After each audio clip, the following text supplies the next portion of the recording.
This episode of Let's Bring It In is brought to you by Platinum Black, the strategic marketing and advertising consultancy that's built for teams who already have great instincts but need a partner to help them go bigger and faster. I've got my Platinum Black mug here. I got this not because they're sponsoring the show, but because I've freelanced with them. And I've gotten to know people at every level, their leadership, account leads, writers, designers. I like how they approach challenges and how focused they are on delivering for their clients. They're good people doing good work. Platinum Black works alongside in-house teams to uncover new growth opportunities, sharpen strategy, and make the kind of creative that works hard for your business. If you're ready to outgrow your market, check them out at platinumblack.com. And now, here's the show. This is Let's Bring It In, the podcast about creative leaders doing great work in-house. I'm Greg Christensen. And today's show isn't so much about in-house creative, it's about AI and creativity. And leading the conversation is my guest, Cameron Day, creative director, industry veteran, and author of CHAIOS. It's a sharp hands-on look at what happens when a creative really leans into AI as part of the process. And whether you're fully embraced AI or you're just part of the resistance, you need to listen to this conversation. And you need to pick up a copy of CHAIOS at IamCameronDay.com. But right now, let's bring it in. Cameron Day, welcome to Let's Bring It In. I'm really glad we could make this work. Thanks so much for being here. You bet. Listen, Cameron, I'm not trying to flatter you, but I find that you're one of the rare voices on LinkedIn that's actually adding value. There are like a handful of people that I just genuinely enjoy hearing from. And it's not surprising when people like you end up publishing books because there's value in good content. So I want to talk to you about your latest book, CHAIOS. Here's a copy. But just for those listeners who are just getting introduced to you, give us a quick sense of your background and tell us what led you to where you are now. I'll give you the 2-minute version. Grew up in Southern California, where my father started a small agency that you might have heard of called Chet G. Mm-hmm. One of the things that made my dad so unusual is he didn't act like a rock star. He didn't talk about what he did for a living. My dad just had an ad agency, and that was it. And he would take me in on weekends, and this was back when they were on Olympic Boulevard. And I'd go into the office, and people would invariably be working weekends. And I was like the little prince, and I didn't even realize it at the time, right? Oh, guys, kid shows up at the office, like the art directors are, here, sit at my table. You want to play with the markers? Go for it. You want to know how the equipment works? Yeah, this is called a Lucy, and you can blow up a small image to a big one and trace it. And so it was just always so much fun to go to my dad's office. But I would do things like I'd get left in the art department, which was great, and I'd be drawing cars or dragsters, whatever. And my dad would come bounding down the hall 2 or 3 hours later and go, okay, champ, we're ready to go. And I'd get up out of the chair and I'd walk out. It never occurred to me what happens to those little markers when you leave the caps off. So fast forward to me being an adult at an LA Creative Club meeting, and this very well-dressed Italian man comes over to me and he reads my name tag. Hi, I'm Cameron Day. And he goes, Cameron Day. He goes, you're that little bastard who used to ruin all my markers at Chiat. And it was Mario Donna who went on to start Kai Goldstein. But I knew exactly what he was talking about the minute he said it. I mean, I can still smell those little markers. Yeah. Well, but your dad was paying for them, right? So. Oh, yeah. I mean, there was no penalty for it. And he was really good about it. He was laughing about it and said, look, you kept Hennessy and Ingalls in business.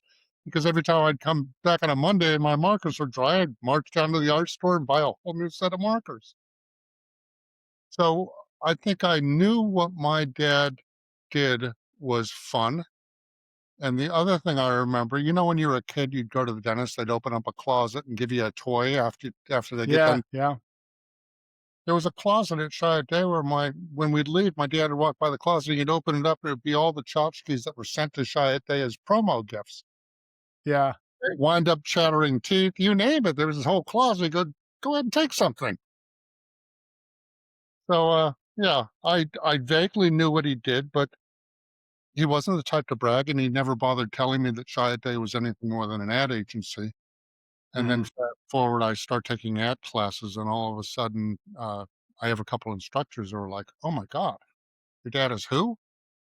And just by the reaction, I was like, I honestly didn't know. And then Yeah. somebody kind of brought a couple CAs in and showed me the index, and I was like, "Oh, Jesus. Do I even wanna do this?" But Yeah. I think my dad was always really cautious about how he introduced me to the concept of advertising because it wasn't his idea for me to go into advertising.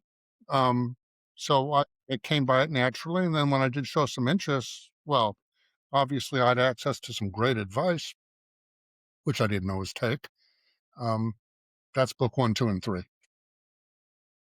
So, writer, creative director, lived in Austin off and on for the last 26 years.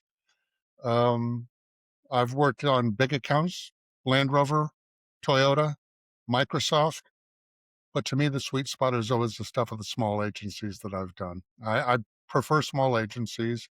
I prefer buildings where you know everybody's name.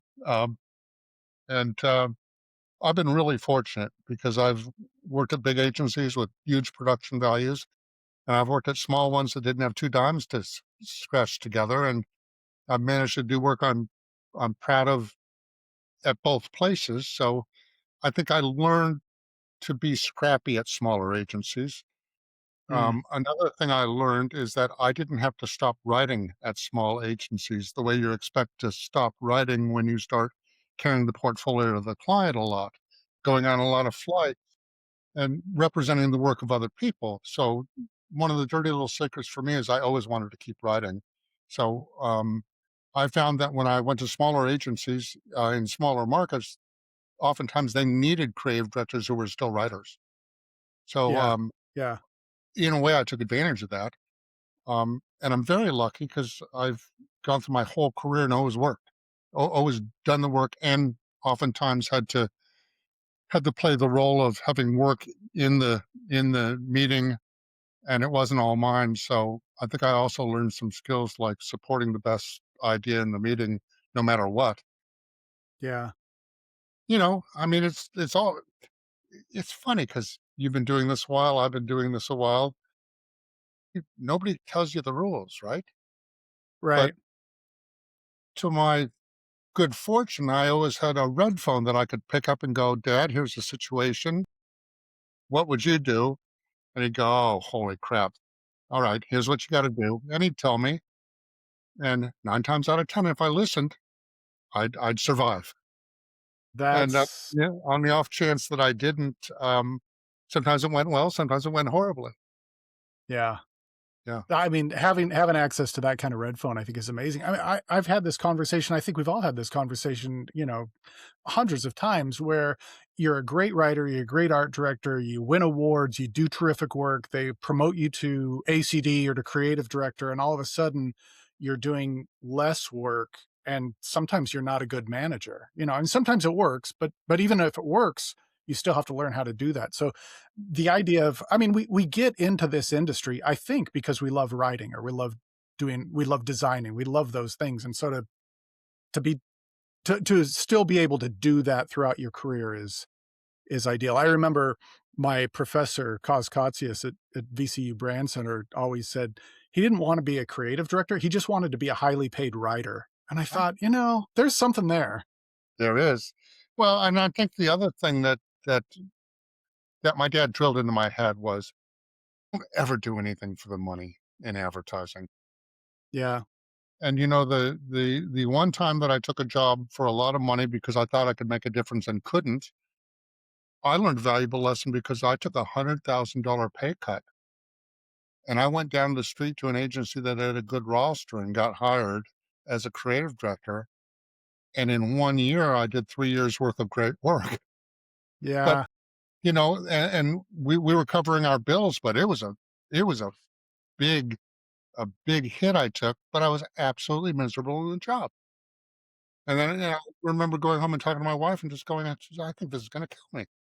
And she said, "Look, if you hate it that much, just find something else." And I go, "Yeah, but how am I going to find something that pays what I do?" She goes, "I didn't say you need to be paid what you do. Go find an." No, That's So a supportive woman right there. That's pretty that's great. the thing, right? So Yeah. between my wife, who's always been out for what's right, and my dad drilling things out into my head, I'm not sure I ever got to the stratosphere of pay to where somebody said, "He can't still be a writer. He's gotta be on the airplane, or he's gotta be in this meeting, or he's gotta be taking the client to lunch," and Yeah. Yeah. Well, things look, like Cameron, sorry. I want to get into your book. So I've got two of them. I know there are more than the two, but we've got Mad Men, and what I really want to talk about is Chaos. I just finished reading this last night. Kind of kind of tore through it. Some of the content I remember because you have been talking about this on LinkedIn, Yeah. and there are some great things. So I mean, we'll really get into this, but this is your use of artificial intelligence and your experimentation with artificial intelligence as a creative.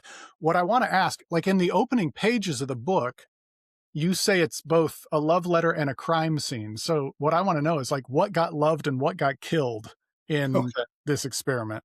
It started as a love letter because I got this crazy job offer from a dear old friend who's done I've done great work with him. I trust him implicitly. And he was the CCO at an agency, I won't name names, and he said, "Hey, would you be interested in a full-time job?" And I said, "No, I don't think so," because I knew the agency and it didn't have a great reputation. He goes, "Well, let me tell you what the job would entail." He said, "I need somebody who's gonna do work that scares our clients, and I need somebody who's gonna do work that scares our creatives into realizing, 'My God, we can do better with this.'" And I can't guarantee you that it'll turn into produced work, but that's what I'm looking for, somebody to really just generate good ideas and establish the bar, and I think the point at which he was talking to me about, I thought, "This is not gonna work." There's just no way. Um, but we talked about a number, it wasn't a terrible number, and it was a full-time job, and it was, what, 3 years ago, the market was a little soft, I was getting freelance. Um, I ended up taking the job and thinking, "Okay, it's gonna turn into something else." You just watch, they're gonna call up and go, "I need 7 radio spots for whatever," and it's gonna just be a shit show. Never happened.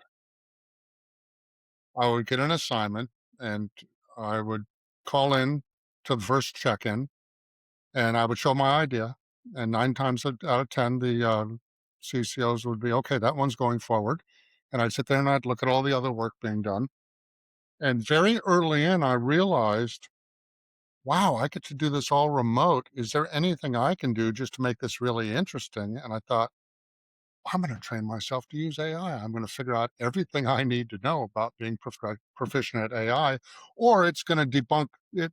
There were so many people saying, "Look, AI is it's horrible. It's this, it's that." Everybody had an opinion. I thought, well, here's a chance for me to formulate my own opinion and to do it quietly. The way the job was structured, I never had to be in that building, so nobody I was showing work to had any idea how it was generated, nor did I tell them. So sometimes I call in on a check-in and I'd watch all the group present and they'd go, "Well, I have these 5 ideas and I have these 6 ideas." And then they'd come to me and I'd go, "Well, I have one thing." And then I'd break out a 26-page deck and I'd do the one thing and they'd go, "Wow, that's really interesting. Well, you continue to work on that one and we'll make comments on other people's work." So it was basically an opportunity to find the germ of an idea and just blow it out. And I thought to make it fun and interesting for myself, I'm not trying to own the meeting. I'm not trying to show every good idea. I'm just like just load one in and make sure it's really good and know that because of the support I had from the CCOs, that the account people started playing the old, yes, but you didn't get all the support points into this 15-second Yeah. spot. I'd say, nor do I intend to. That's not the way a 15-second spot should roll. Right. Yeah. And I go, and you can disagree with me, and that's fine, but I'm not going to attempt to I'm not gonna destroy this idea to make you happy. I'd rather just leave it on the table. So, it was very funny because I think I didn't even tell my friends I took this job. I thought, "Okay, this is not gonna go well. I'm just gonna play it real small," and then lo and behold, at the end of every day, Debbie's going, "Man, you seem so happy." And I go, "I just love the ideas I'm showing." And she goes, "Yeah, but I guess they didn't buy it, right?" And I go, "No, but the client, it was almost a tactic to prove that this shop, which was absorbed by a big holding company, could play at a high level. But their Yeah. roster wasn't playing at a high level." Yeah. So, and that's why I don't want to name names, because I'm so grateful for the opportunity I was given. Um, and the other thing is the agency had a no AI policy, and I just went, "No, I'm going to learn how to use AI." And I didn't make a big deal out of it, but I sure didn't have anybody complaining when I showed up to the concept table with ideas blown out. And the way I Now, was, sorry. I was just gonna say, I think that so people who haven't read your book, people who haven't read, the your conversations on or your posts on LinkedIn, hearing this, they might just say, "Well, Cameron, what do you mean? You're just going on AI and you're like saying, 'Give me an ad,' and then you present that?" What you talk about in your book is so far beyond that. I mean, you're like creating an evil twin. You're creating like walk us through what does it mean when you're talking about you're using AI? I think you go far beyond what anyone outside this conversation might just typically think of. What talk about what you mean when you're saying you used AI. Well, one of my very first observations is I don't go to AI and ask questions like, "Give me a funny idea for, can you do this? Can you do that?" I go to AI with an idea. So if I've got an assignment, I'll go in and say, "All right, I've been asked to do a campaign for a 170-year-old watch brand. I'm being told that it's talking to zillennials. So, and the planner told me specifically, this can't be a history lesson because millennials aren't as interested in history. We've really got to come up with something interesting." So there's a part of me that just always fights the brief, and I go, "Yeah, but what if it was interesting?" And the planner kept saying to me, "They don't want a history lesson. They don't want any of that crap." I go, "Fine." So I wake up one morning going, "What if our spokesperson was a 170-year-old man? He's a bit of a raconteur, and he's covered head to toe in tattoos and they're all time related. And his name is Father Time." So when I put that prompt into AI, I go, "Well, what if it was this?" And AI comes back and goes, "That's interesting because it could be this, or it could be this, or it could be this, or it could be this." So I go, "Okay," knowing that as an idea, it seems to have some traction. But then at that time went to Mid Journey and I put in a prompt for a 170-year-old man, long hair, covered in tattoo, time related. And within 5 minutes, I had this image of Father Timex. And by the way, the image in the book is different because I changed the image. I didn't want to step on the holding company's toes that I created. Okay, I was gonna pull it up because I remember this image really well. Pull it up. The minute I had the image, what happened is I knew how to write for it. And maybe that's it's That's the one in the book. yeah. So there's Father Timex. And for me, I find like the minute I have an image, then I put the image up and I start saying, "Okay, what would he say? Who would he be hanging out with? He'd be hanging out with good geisha girls." Um, it just became very easy for me to find an idea, come up with a visual articulation of it. So at the check-in, I could go, "This is going to sound crazy, but take a look at this guy. This is Father Timex. And here's his story." And then I'd read his bio, and all of a sudden the planner would go, "That's actually really interesting." And I actually think millennials would like that a lot. So Yeah, it wasn't even technically on strategy to what I was being told.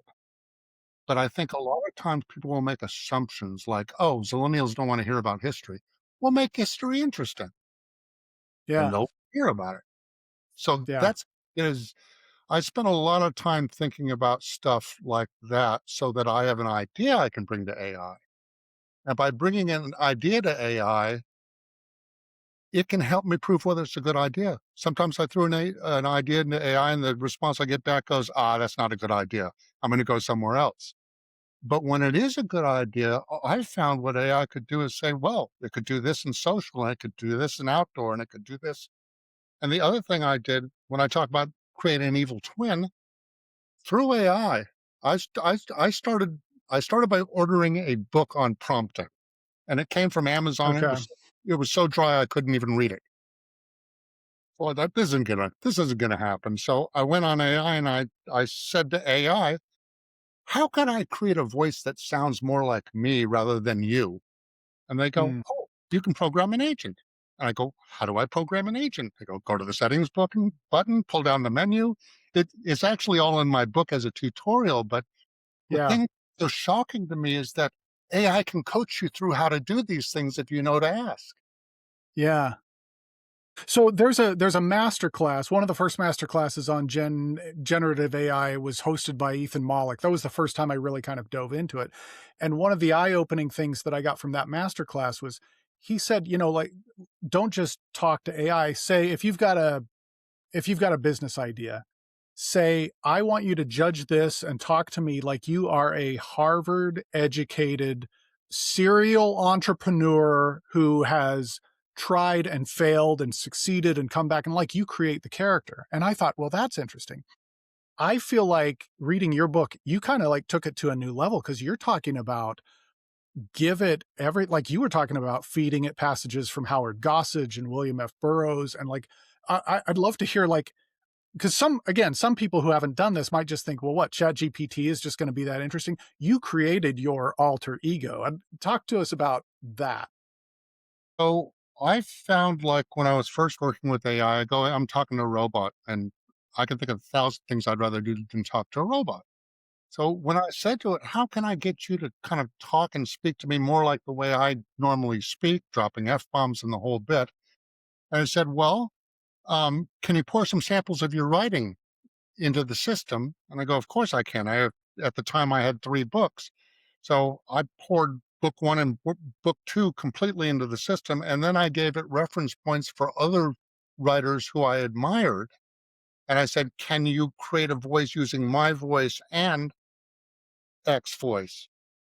And when it would show me stuff, I could tell what it was mocking about my writing, but then it would do something from another planet, and I go, and that's the Gossage part, right? Mm, yeah. A- And this is something I learned years ago the hard way.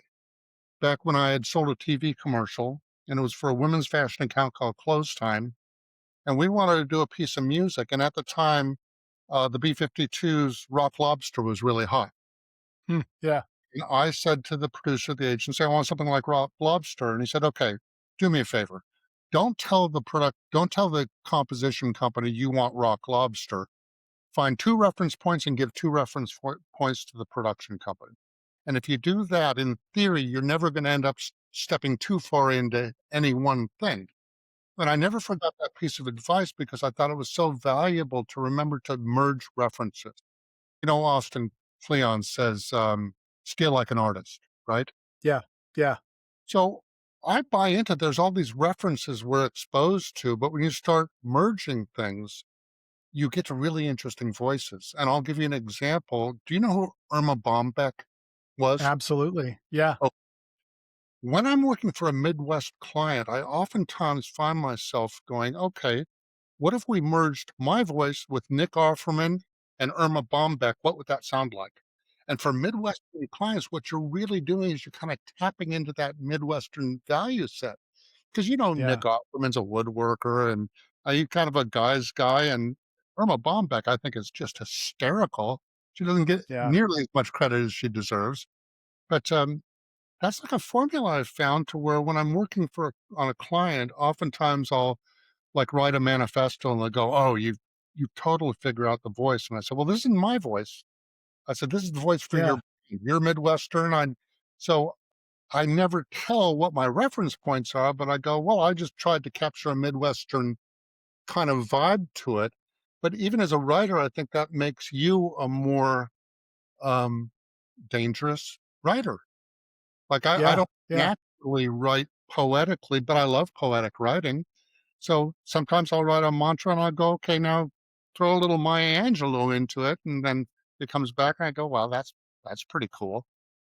Yeah. or I Well, cross-reference somebody who's a wild, totally wild, and a poet, and I go put those together, and it gets kind of interesting. Then you start to get more to that Burroughs thing that I talk about in the book. 30 years ago, I worked on Toyota Motorsports. And when we were working on motorsports, we were using footage that was shot at the track of cars going around the corners and stuff. But you're basically going and poking your camera to the same hole of the fence as everybody else and doing running footage. So we needed to figure out how to do something really interesting with running footage. So my partner at the time showed me this thing. There was a William Burroughs text cut up machine. It was called the cut up machine.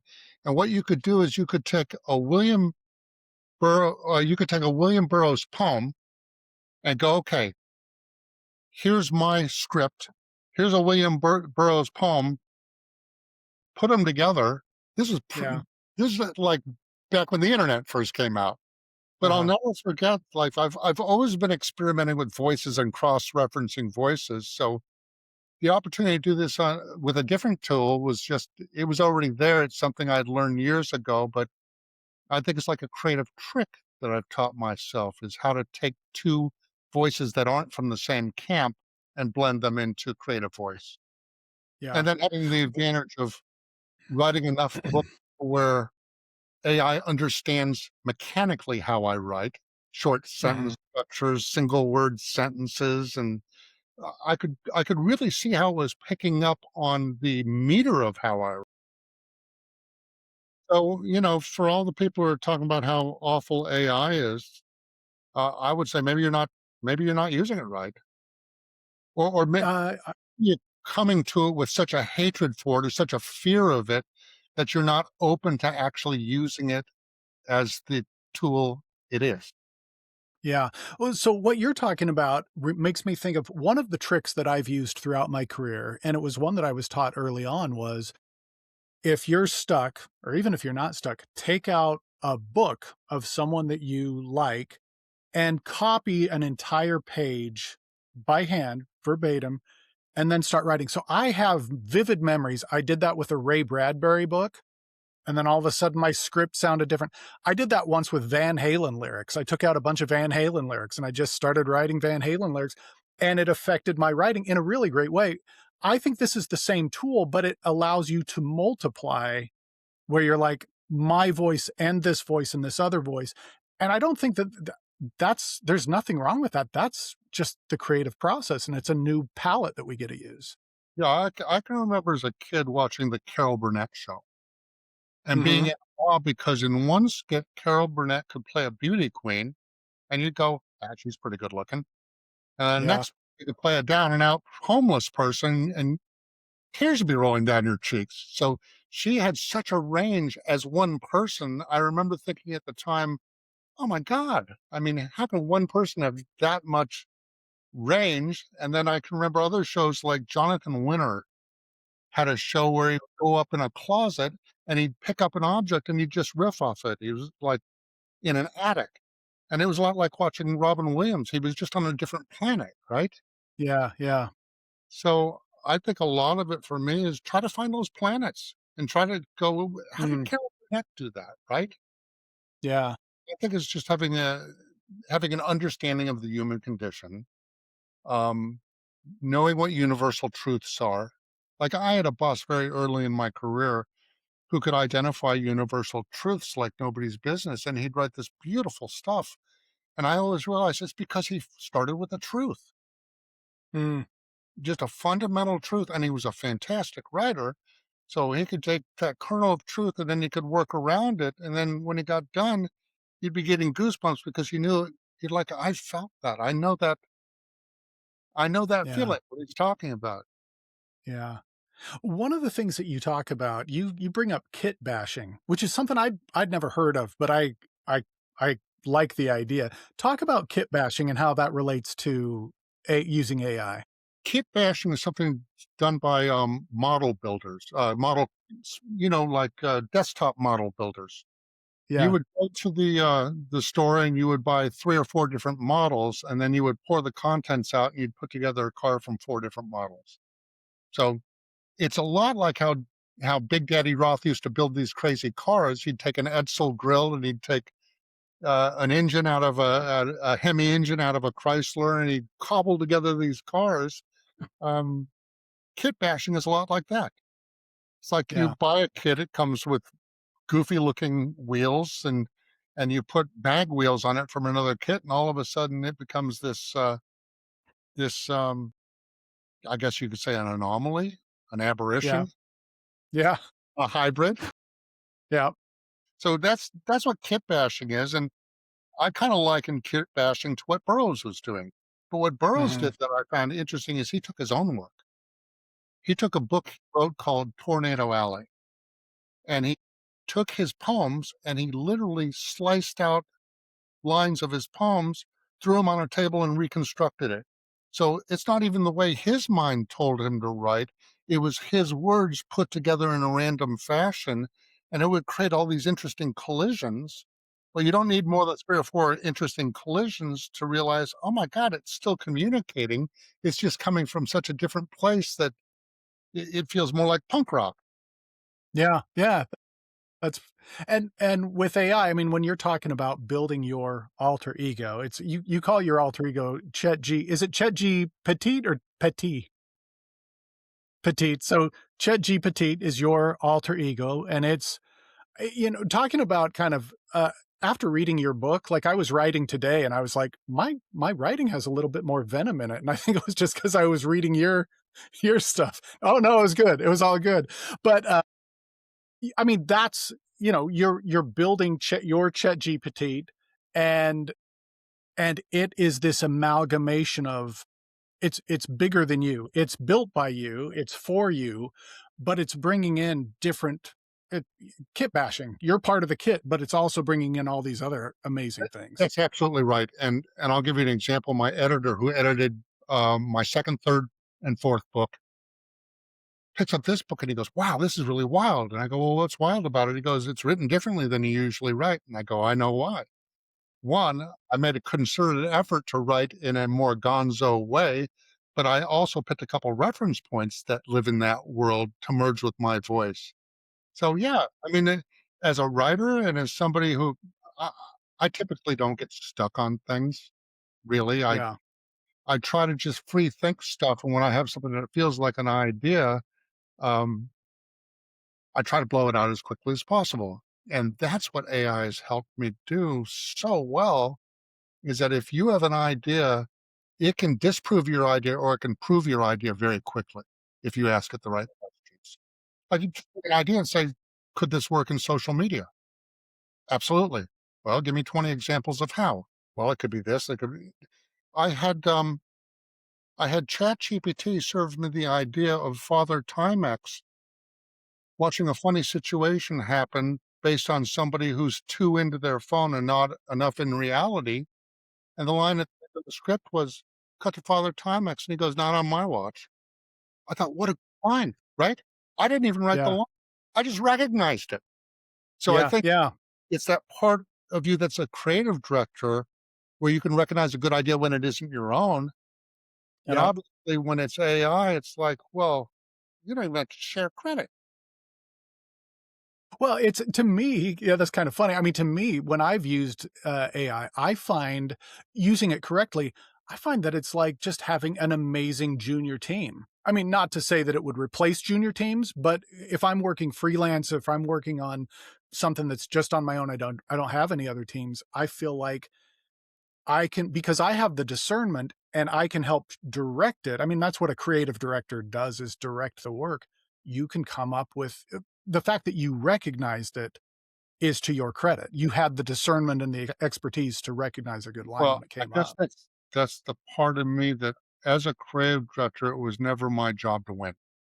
It was my job to recognize the best idea and get behind it, whether it's mine or somebody else's, and to make sure I recommend the best idea, even if it doesn't sell.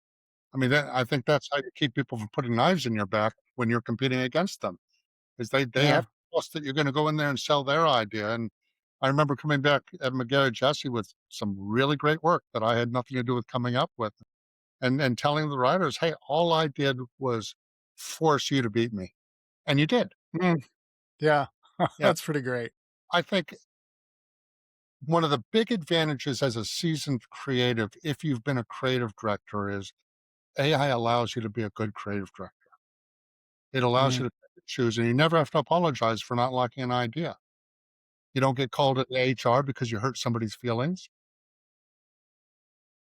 Yeah, so I don't wanna come off as an AI enthusiast because I'm not happy that AI is displacing jobs. Mhm.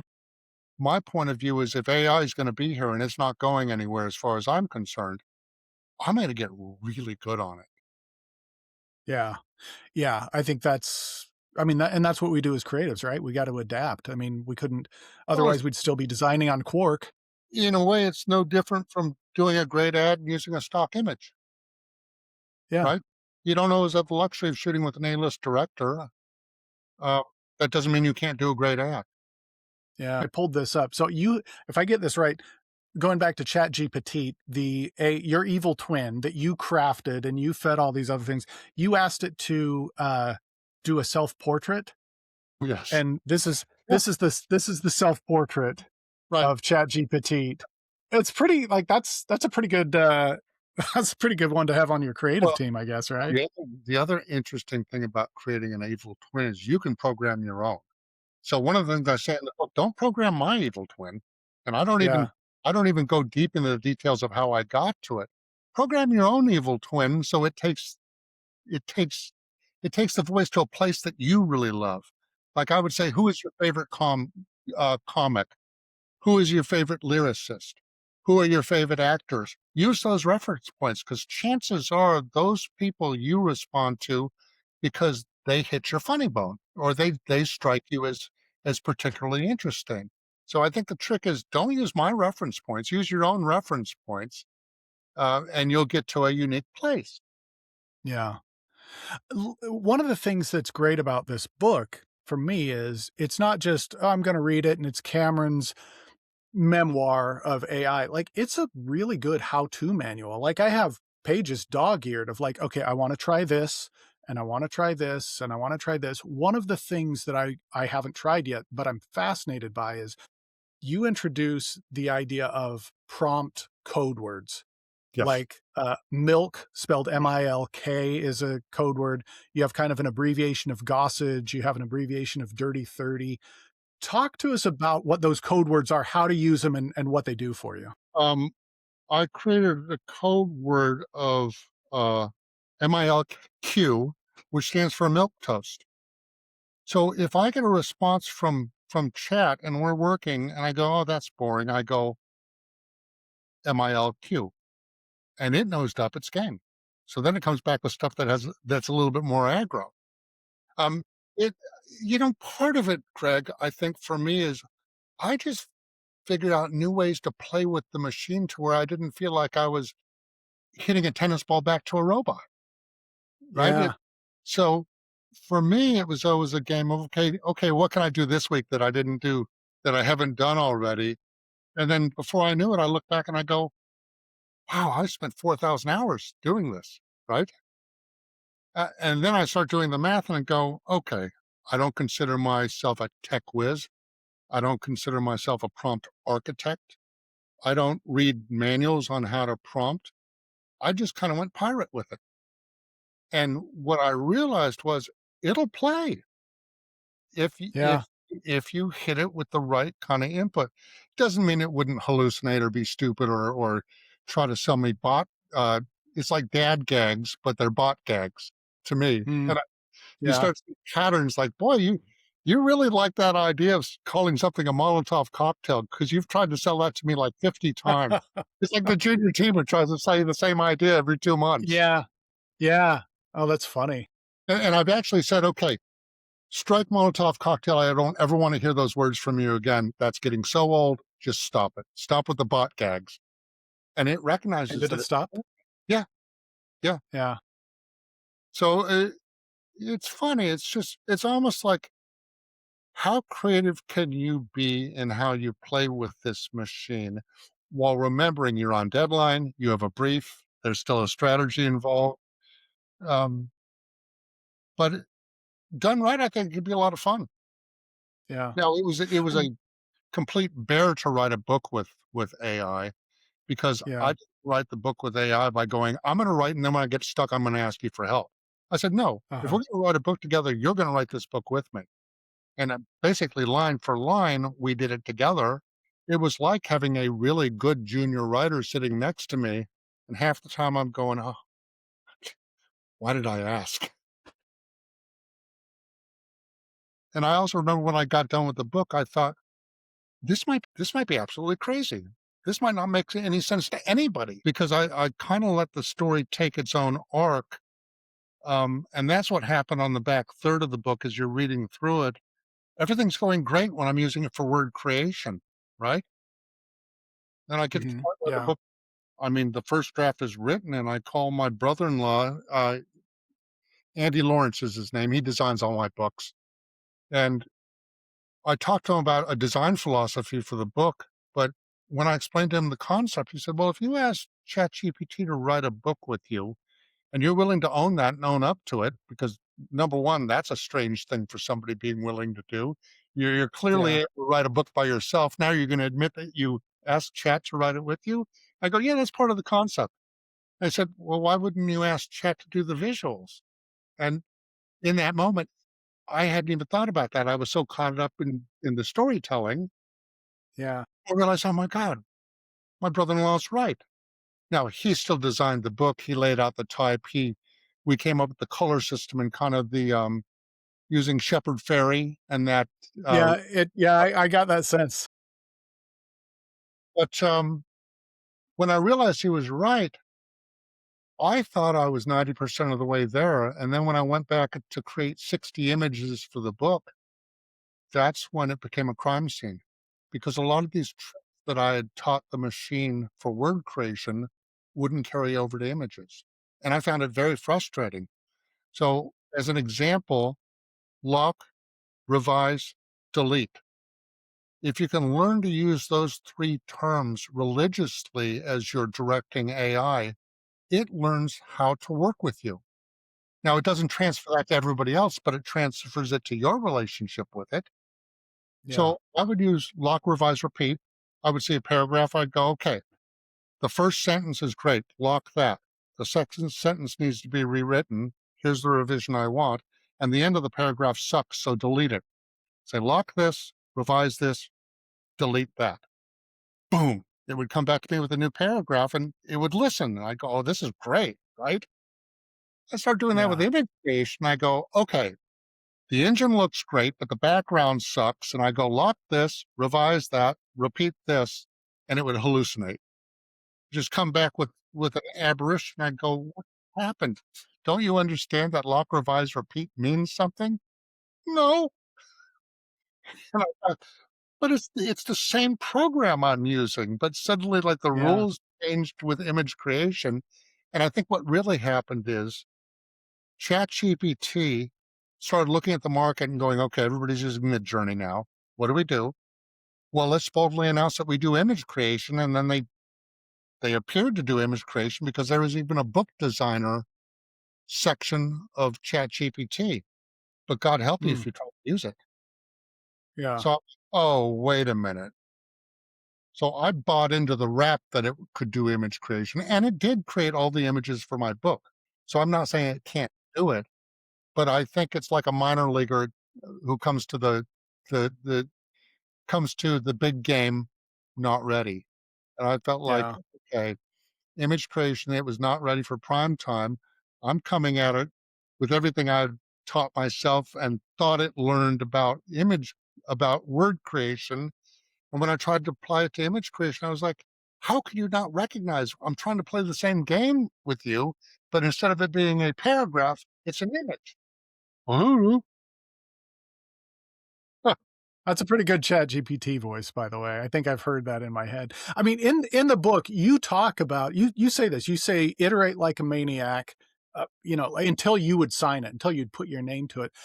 Uh, how do you know? Like, at what point are you like, okay, I'm going to put my name to it? It's just a feeling, I guess, right? I well, mean, it's like anything creative. it would be the same thing as a young writer who's hit and miss walks into your office, reads you a radio spot, and it's great. Just go, there it is. I mean, I guess that's just it's the part of me that doesn't need to win. I don't need to Mm, I need to be beaten, right? If you're yeah, willing to get in the ring with me and conceptually play and you bring fire, I'm gonna use the fire. I'm not gonna go, "Well, how would I make this mine?" It's like, "No, no, no, that works." Like Father yeah, Nick saying, "Not on my watch." What a great gag. yeah, yeah. So throughout the book, you bring up Father Timex. Throughout the book, you're experimenting in real world creative situations, and I think names are changed, and that's all great. But what did you learn about where this actually adds value versus where it doesn't?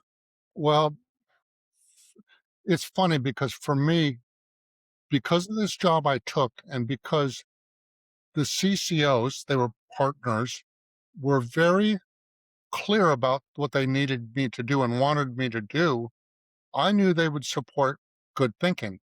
They were fine with me bringing forward one idea if I could prove, oh, this is viable. Um, so I think what I trained myself to do is no matter what the brief was, always come to the table with something that I'd be jealous of if somebody else did it. Right. Yeah, yeah. Yeah. And I just think I got to the point where nobody was asking me to come up with a dozen ideas. They're saying, okay, what's the one thing that's going to scare the client and make them think, wow, these guys are a lot better than I was giving them credit for? I'm not going to buy it because it scares me, but okay. Yeah. It was a very odd situation. And I think as a younger creative, I would have gotten very frustrated because I think you fall in love with the idea of producing stuff. And then you start making mistakes like allowing your client to peck it to death until it isn't an idea anymore. But I kind of took the opposite philosophy. I said, look, I know why I'm bringing these ideas forward, and I know what my marching orders are. It's to do work that really makes your clients go, "Holy crap, we could do that," and not messing it up or not compromising it or leave it on the table. I don't care.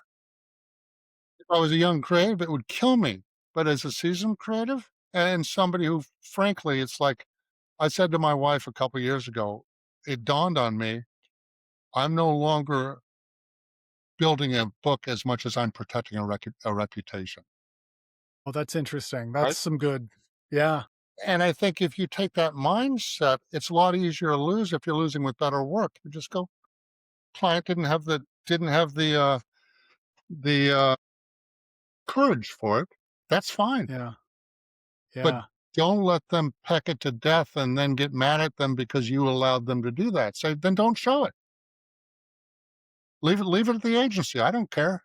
I've done my yeah. job.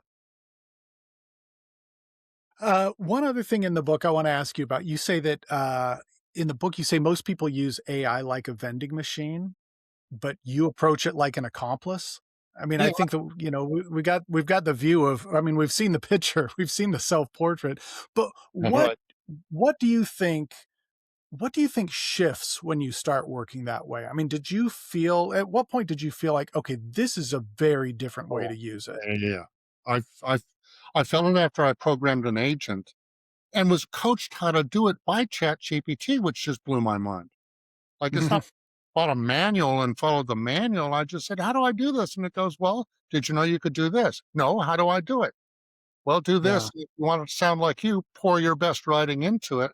And if you want it to sound like you and David Sedaris, pour David Sedaris into it, and it'll find that voice that splits the difference." yeah. For me, one of the proof points, this was one of my favorite parts in the book. I think you asked both Chat GPT, just regular robot Chat GPT, and then you asked your accomplice Chet Petite. I think the question was, what's it like working with me? Yes, I did. And and Chat GPT, I should have pulled it. It was so hilarious. Its answers it was just pablum, and it was just kind of corporate speak, and it was just putting me to sleep almost. Right. And then when you asked your AI evil twin, it was interesting. All of a sudden, it was fascinating. What Yeah. was that like for you? Well, it was a revelation because I thought, "Okay, this whole I mean, I would tell you this, if you're interested in AI, try programming an agent. Like if you get an assignment for from a brand, let's say it's a perfume and it wants to be poetic. You go, well, I'm no poet, but I think that's what this brand should do. Find a poet you like, program your voice in with that poet and see what it gives you back. Um, it's not unlike, in my mind, like some of the best songwriters in history were half of a songwriting team, right? So Yeah, it's interesting. treat Chet like the other half. Like Elton John doesn't write his own lyrics, and his lyrics are Yeah, beautiful. So yeah, want to remember that you're half of the equation. How do you cull the lyrics out of chat or the music out of chat? I just think it's a different way of looking at it. Like, I'm not looking to steal ideas from a robot, right?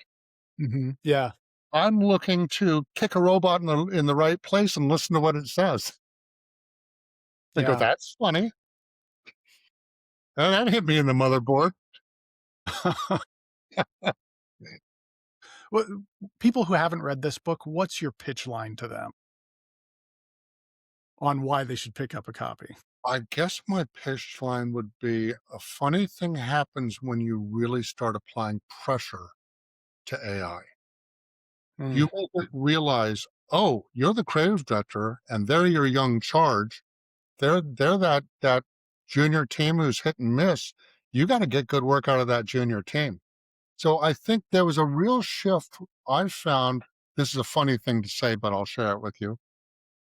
We all came up in the business when there was such a thing as asshole bosses who would scream at you, mm, or, yeah, or they would just be, and they were terrible bosses. And I never did well with bosses like that. But as a creative director, you can say to AI, "Oh, come on, is that all you've got?" And if you say that to Chet GPT, he's like, "Oh, okay, you want fire? How about this?" So- And it doesn't run to HR to complain because you hurt its feelings, right? yeah, It, yeah, when you realize, oh, I'm working with a with a talented junior who's stupid half the time and brilliant the other half of the time, how do I feed the brilliant part? And even if it means I'm being mean or very hard on my junior, how do I make sure he's getting great work for his portfolio? And then I'm saying, okay, when you give me not on my watch, I go, stop right there. You just wrote a great line. Do you realize why that's a great line? That can go on mm, the end of 30 different scenarios. Like yeah, I could give that line to a junior team and say, go blow out this idea. And I know they'd come back with a lot of nice stuff. So yeah, I'm also a big believer in getting inside that box. Like, I've never liked assignments that say, do anything you want. We have free reign. I go, no, we don't. mm, I need a yeah, box.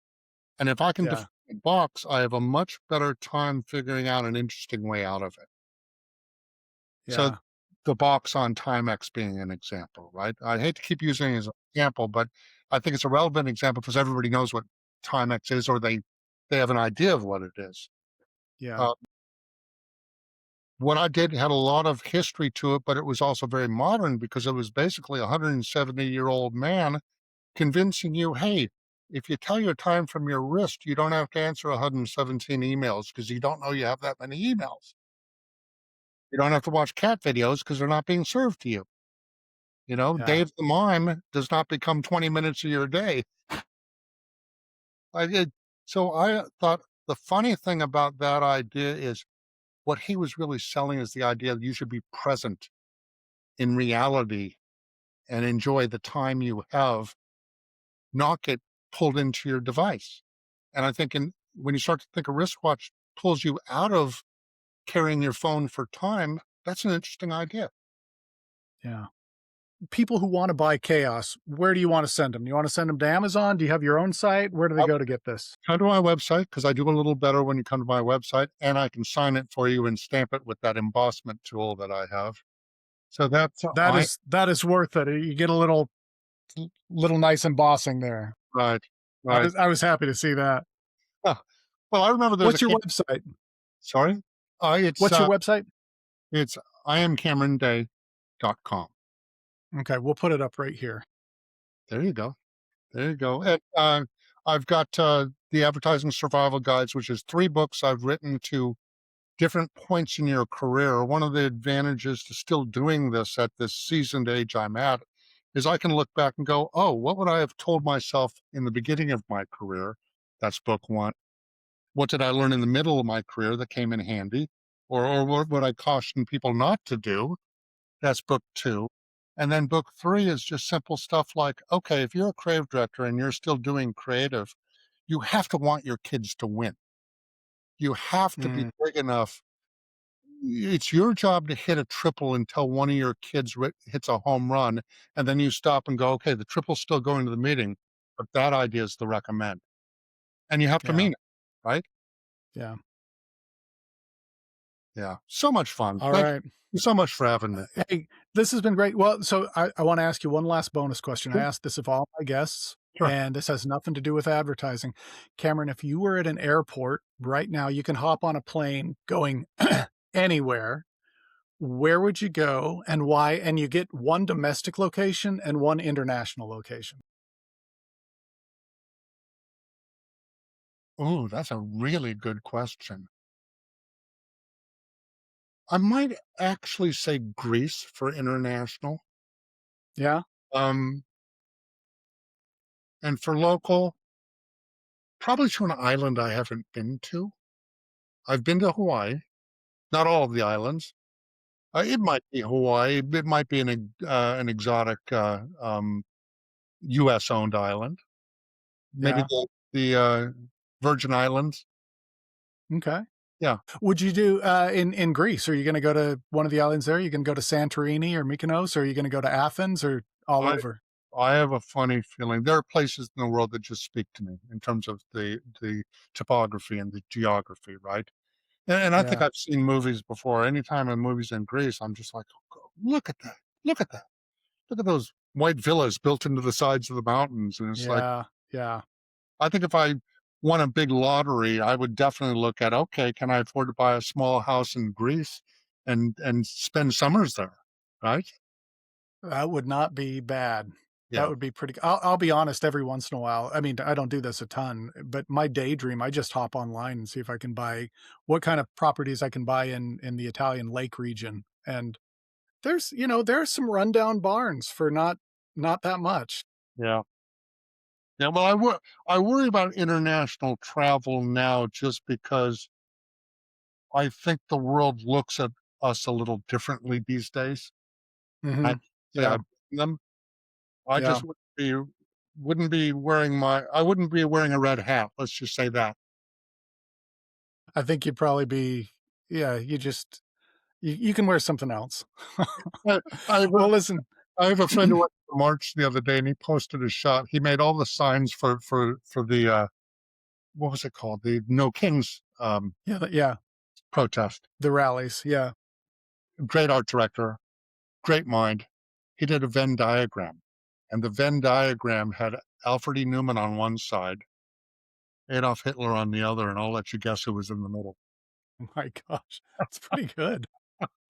Oh, it was awesome. I'm a sucker for Venn diagrams, and, throw in Alfred E. Newman too, that's a Yeah. pretty good thing to that's a good Venn diagram for me. As a writer, one other tip is I find myself, if I can nail a visual that's cool, I can write against it so much better once I have a visual.